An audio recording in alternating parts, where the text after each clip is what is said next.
As you can tell, I'm low key obsessed with professional athletes' careers. But right now, to me, no one's career intrigues me more than that of Giancarlo Stanton, and this for a lot of reasons. But to be honest, to me, first he's definitely a what could have been story of baseball for what would happen if he was healthy for his entire career. What would happen if he played every single game for every single season he played in the league? The question would be, is he like on the way to surpass like Hank? Like is he on track to pass him?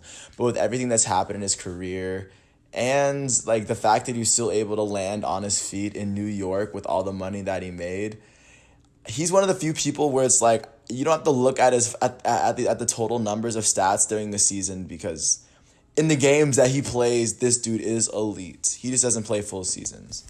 So, right before I get into it, I will say that it is July 17th, 2020. Out here in this quarantine, I'm James Sims. And for this episode of The Elite, I was going to do a profile. I'm going to do a profile right now, actually, on Giancarlo Stanton. He is a 30-year-old designated hitter for the New York Yankees coming out of the Valley, the San Fernando Valley, where I used to live when I lived in LA. If you're unaware of him, or if you've seen him play, you know that if he plays a full season, he's going to hit a lot of home runs. And if he connects with the baseball, he's going to hit it very far. He's a very strong baseball player. When he was playing out in Miami, he wasn't a terrible defender. He was a really, really good defender. But once he got to New York, they mainly just kept him for hitting, because they know that once this dude hits, put this dude in the batter's box, he's probably the most intimidating batter in the box at any given moment at any time. Even alongside players such as Mike Trout.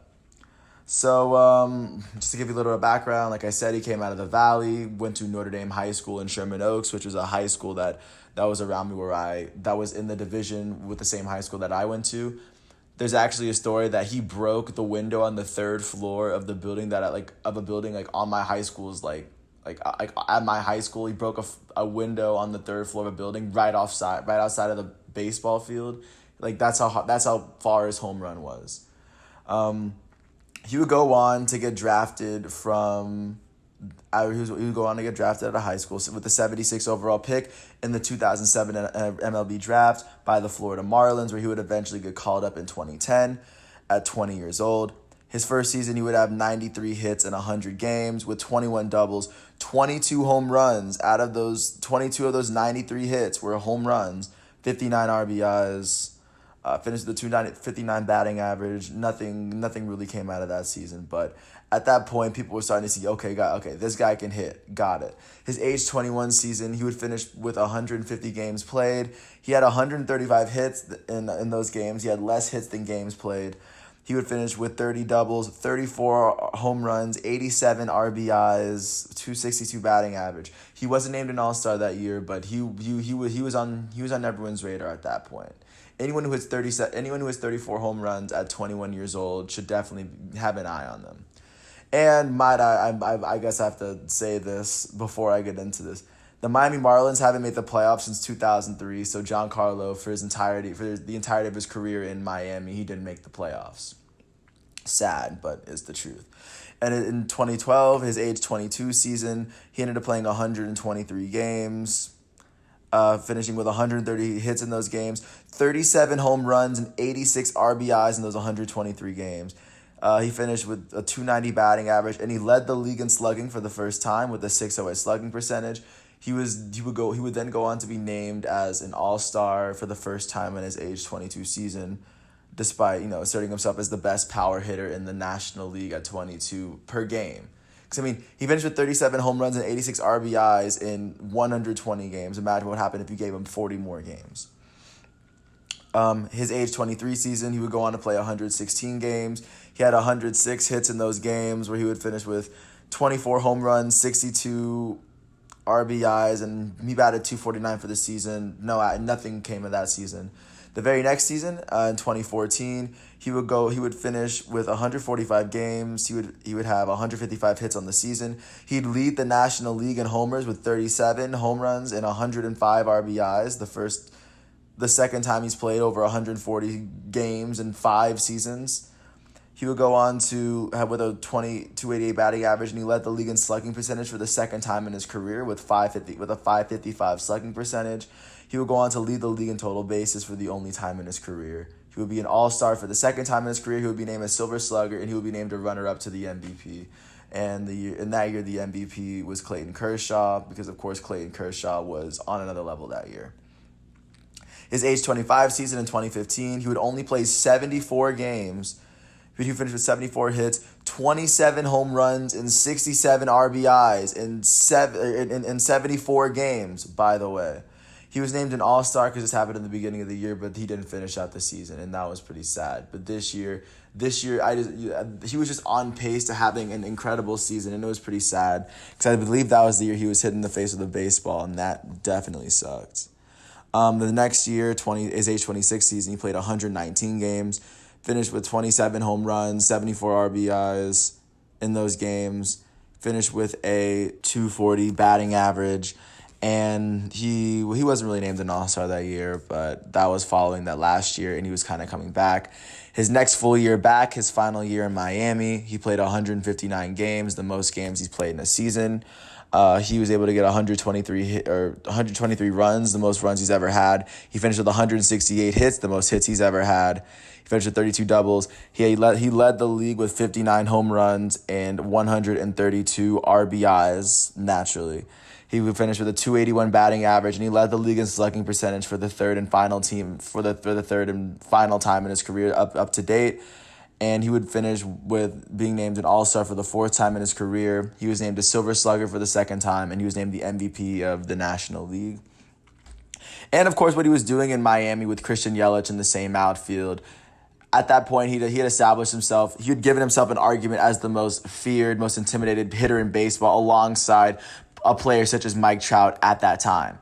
And you can even make the argument that once he left the National League, he left it wide open for Christian Yelich to come in and for Christian Yelich and Cody Bellinger to come and swipe those MVPs in the last couple of years. So following that season, Giancarlo Stanton would then get traded to the New York Yankees for Starlin Castro and a couple of other pieces. I kind of remember that one. But it was his debut was well anticipated in New York, especially after he already signed like a $300 million contract to play with the Miami Marlins just for them to trade his contract away. But the Yankees took on all that. His first season in New York, he played 158 games. He was able to log 164 hits in those games, finishing with 100 runs for the second time in his career. He finished with 34 doubles, the most doubles he's ever had in his career.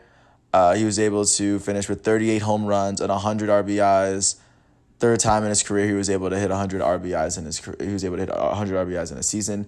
He finished with 211 strikeouts, the most strikeouts he's ever had, with a 266 batting average. And an 852 OPS. He finished 19 MVP voting, and that was his last full year of playing with the Yankees. But that year, the Yankees would finish with 100 wins. They would go on to beat the Athletics in the AL wild card, and they would lose to the Boston Red Sox 3-1 in the 2018 season. And this past year, Giancarlo would only play 18 games, whereas he was injured at that time. He was still able to log 17 hits in those 18 games, 3 home runs, 13 RBIs. Still incredibly impressive for what he's doing. So if you look at a player like Giancarlo Stanton, who at this time, he's a 30-year-old designated hitter for the New York Yankees and who's scheduled to make millions of dollars for the next 8 years of his career. And then considering they're going to make him the designated hitter means he only has to focus on his hitting, which he does incredibly well.